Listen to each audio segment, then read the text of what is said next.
So once again, the Republicans are triggered by President Obama. He could breathe and they'd be angry. And this time they're upset because he met with Prime Minister Mark Carney of Canada.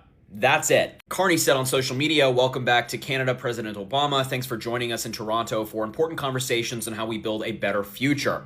Normal stuff, right? But for MAGA, they think that something deeper is going on. For example, Laura Loomer said, "Why is Obama meeting with world leaders while Trump is in office? This is a coup."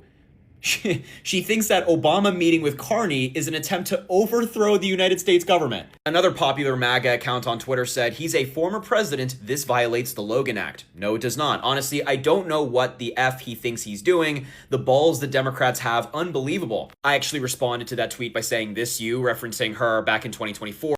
Genuine question. Has anyone noticed that Obama is everywhere? I'm worried about the Republican Party, not just the Democratic Party. When I was president, people would ask me, "Well, what change would you like to see in Washington?"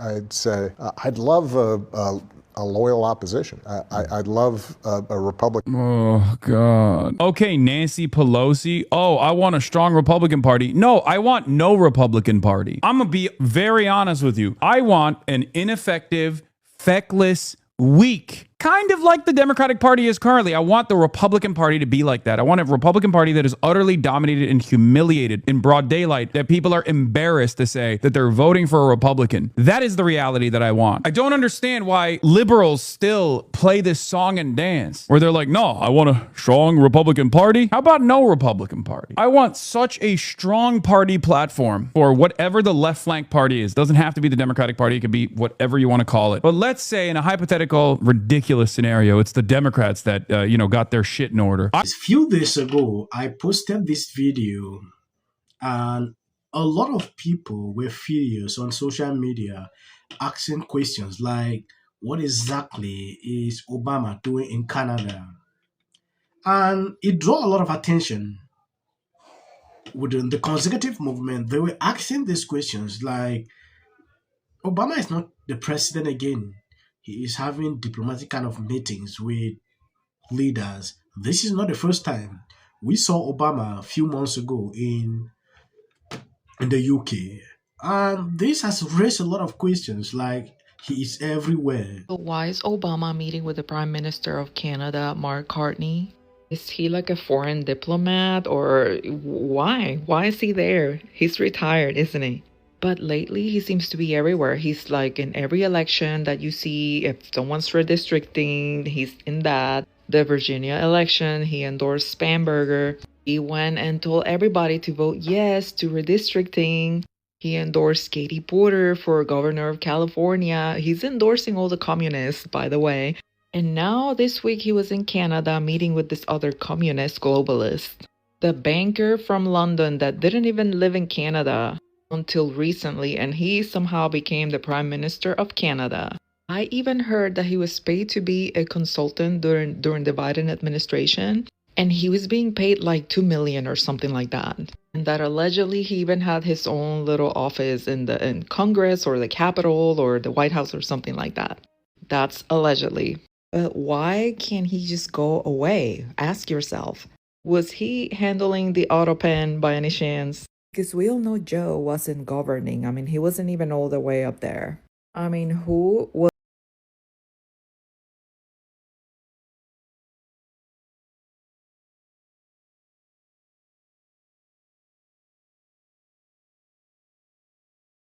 Has anyone noticed that he's just not in office, but he appears to be kind of like a little puppet master of some sort?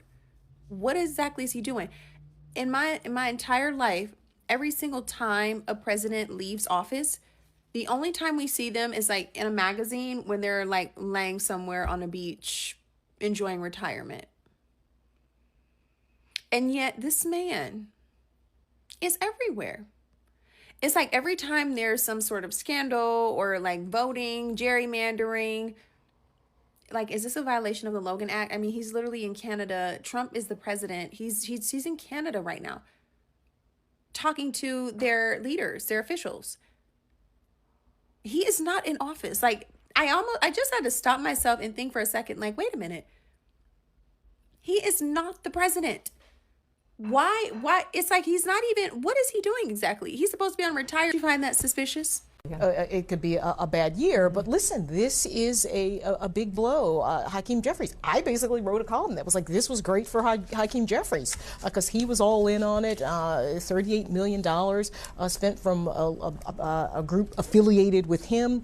Obama was in on this. And You know, a lot of people keep asking this question, why Obama's name is being mentioned when it concerns this issue of redistricting. You know the role he played in Virginia. He put out series of campaign videos over and over asking people to go and vote this, that. Republicans want to do this. Then if you look at his previous videos that he has always put out talking against this, now he was for, you will clearly see the pattern has changed. The Supreme Court took a final decision about this, and Democrats appear they are angry. Like, why would the Supreme Court do this until it reaching a level they are secretly planning to remove the whole court by lowering the retirement age? If they succeed with this, a lot might go wrong. Visual representation of the rest of the Democrat Party who are currently flipping their lids over a Supreme Court decision that something was in fact unconstitutional and done unconstitutionally in the state of Virginia, which we all knew was the case to begin with. See, it's funny because we, the people who aren't part of the leftist brainwash cult or who maybe left the leftist brainwash cult, have been voting for decades to try and reverse the damage being done by the leftist brainwash cult that at this point has swung so far left that they don't even know what freaking gender they are and they think that kids can be born in the wrong bodies. This will continue. Like I said, these people at this point are panicking. They don't know what exactly to do. Someone posted this on X, and that is something these people might be thinking to do after this latest decision. Republicans are in better shape today than they were yesterday. All right. America's redistricting battles just became a full-fledged war. Democrats are vowing to go all in tonight after a consequential setback in Virginia. The state Supreme Court striking down the new congressional map. Now the Republicans are following your lead. You call for civil. Classic Democrat, nothing ever really changes. That is just the simple truth here. If you look at what they have been doing in the past, you can clearly see the kind of real thing they are struggling to create. Some are calling like they should go on the street and demonstrate as a result of the Supreme Court. I don't get it, and I don't understand why Democrats believe this is the only path. To me, they wanted to chop up this place, Virginia, and it turned out it didn't favor them. And Republicans are winning. It seemed only a few weeks ago, maybe months ago, that it would be impossible for the Democrats to lose this. Maximum warfare. A few moments later. Got some more breaking news. This headline today, way. There is a way. And it's because of what they do when they don't win. They look really different. 2,000 votes had already been cast, so they could redraw their maps and eliminate a district with black representation to dilute black voters' voices. All used to say that the South will rise again. Is this what they meant? This is not about elections. This is about white people in the South making sure that black people have no voice. Taking our voting rights away. Yeah, how about that? How about that?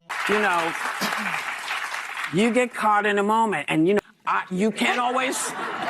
Their temper passes 1,005. It's always hip up the videos and share out. They highly recommend videos on this channel for people who ask me, why do you put on short videos at the end? That is for the white algorithm. To live on the sidewalk. Right. Spencer Pratt, who's running for mayor of Los Angeles, who's doing a great job. Unable to laugh at him. Inside, they started. It'll be more access to the leader of the free world. This week, which was the state of Virginia, they gerrymandered the state. Redistricting. It's going to lose their congressional representation. How do you think? Until the first lady brought them back with her surprise statement last week. Why are you not looking forward to the White House fight? Well, it's kind of a gimmick. I have 300. Well, I said Democrat.